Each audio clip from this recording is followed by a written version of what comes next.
இங்க கண்ணு தெரியாத சோட்டுன்ற சின்ன பையன் பள்ளிக்கூடத்துக்கு கிளம்பிட்டு இருக்கான். அவனுக்கு அப்பா அம்மா யாரும் கிடையாது. பரியன் என்று அவங்க அக்கா மட்டும்தான் இருக்காங்க. இவங்க ரெண்டு பேருமே அவங்களோட பெரியப்பா பெரியம்மாவோட அரவணைப்புல தான் வாழ்றாங்க. அவங்க பெரியம்மாவுக்கு இந்த பசங்களை கண்டவே பிடிக்கவே பிடிக்காது.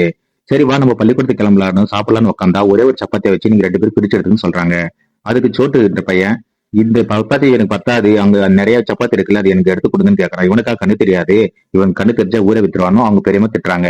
உடனே பள்ளிக்கூடம் போறாங்க. பள்ளிக்கூடம் போற வழியில எனக்கு சல்மான் கான் பிடிக்கும், எனக்கு ஃபைட்னா ரொம்ப பிடிக்கும்னு சொல்லி இவன் பேசிட்டு இருக்கான். இல்ல இல்ல எனக்கு ஷாருக் கான் தான் பிடிக்கும் ஆன்னு சொல்லி பள்ளிக்கூடத்துக்கு கூட்டு போறாங்க.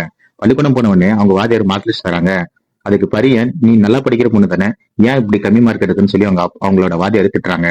உடனே அந்த மார்க் லிஸ்ட் அவன் தம்பிகிட்ட பார்த்து டேய் நான் எல்லா எக்ஸாமும் ஃபெயில் ஆயிட்டேன், எல்லா பரீட்சையிலையும் முட்டைன்னு சொல்லிட்டு சிரிச்சிட்டு இருக்காங்க. உடனே பள்ளிக்கூடம் முடிஞ்சு வெளியே வரும்பொழுது அந்த பள்ளிக்கூடத்துல இருக்கிற பெரிய பசங்க இவங்க வம்பு கேட்கறாங்க. டே எனக்கு ஃபைட்டு தெரிந்தா நான் ஒரு செம்மையா அடி பண்ணான்னு சொல்லி இவன் அவங்க கிட்ட வம்பு போகும்போது அந்த பசங்க துணியை விட்டுட்டு துரத்தி விட்டுறாங்க. வீட்டுக்கு வந்த உடனே பெரியப்பா டே உங்க பெரியமா இருந்தவங்களே தேட்டருக்கு போய் படம் பார்க்கலாம் வாங்கன்னு சொல்லி கூப்பிட்டு போயிடுறாங்க. அது வந்து சந்தோஷமா கிளம்பி போகுது. தேட்டருக்கு போகும்போது போஸ்டர் பார்த்தா இவளுக்கு பிடித்த ஷாருக் கான் போஸ்டர் இருக்கு. அப்படியே அந்த போஸ்டருக்கு ஐ டொனேஷன் பண்ணுங்கன்னு சொல்லி அந்த போஸ்டர்ல இருந்தது. அந்த போஸ்டர் அப்படியே எடுத்துக்கிட்டு இவ படம் பார்த்துட்டு வீட்டுக்கு திருப்பி போகும்போது அதை எடுத்துக்கிட்டே போயிடுறா. வீட்டுக்கு போனா நாங்க பெரியம்மா நாங்க வெயில கஷ்டப்பட்டு சம்பாதிக்கிறத நீங்க படம் பார்த்துட்டு கூத்தடிக்கிறீங்களான்னு திட்டிட்டு உங்களுக்கு சோறு கிடையாது ஒண்ணும் கிடையாது போங்கன்னு சொல்லிடுறா. மிச்சம் இருக்கிற சாப்பாடு சாப்பிட்டு இவங்க எல்லாருமே படுக்க போயிடுறாங்க. உடனே அந்த போஸ்ட்ல இருந்ததை பார்த்துட்டு இந்த பொண்ணு ஷாருக் கானுக்கு ஒரு லெட்டர் எழுதுறா.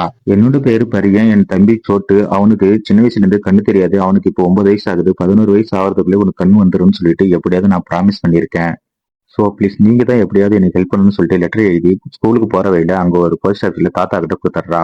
அப்படியே அந்த ஷாருக் கான் போஸ்டன் காட்டி இது எப்படியாவது போஸ்ட் பண்ணுன்னு சொல்லிட்டு போயிடுறா. பரியும் சோட்டும் தண்ணி பிடிச்சிட்டு வீட்டுக்கு போகும்போது அவங்க வீட்டுல மிஸ் வந்துடுறாங்க.